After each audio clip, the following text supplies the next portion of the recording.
در مورد فتوایی که صادر شد، البته این 100% از نقطه نظر دین مبین اسلام هست و دین مبین اسلام لباس مناسبی که معیارهای شرعی رعایت می شود توصیه می دهد یا امر میکند.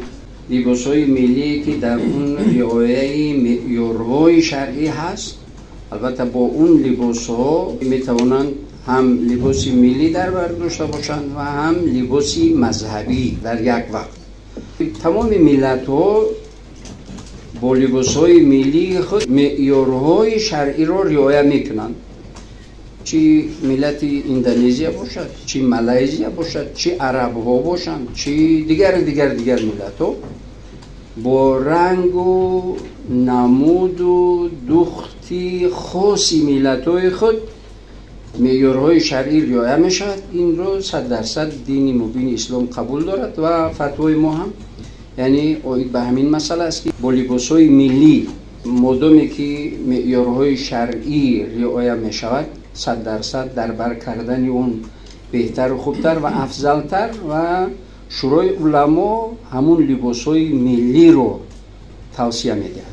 در اونجا کلمه یعنی اخلاقی هم اومدگی است. ما در نظر داریم اون نیم اوریانی که تماما به ملت ما بیگانه هست، اون رو هم در نظر داریم که توصیه داده نمی شود. باید که خواهران و مادران عزیزی ما باید عفت و مادری خود رو، عفت مادری و عفت زنی خود رو باید رعایت نمایند و پیروی از فرهنگ بیگانه که از پس اون برای ملت ها بلاهای زیادی بار میکنند، یعنی از اونها حذر داشته باشند. این یک طرفی مسئله. طرف دیگری که حالا سیاه، عادتا از قدیم مردم ما به سیاه پوشی عادت نکردند، یعنی در نظر اکثریت کلی چی مادر، خواهرها و چی مردم تاجیکستان رنگ سیاه چندان قبول نیست، یعنی ملی یعنی سیاه نیست از ما.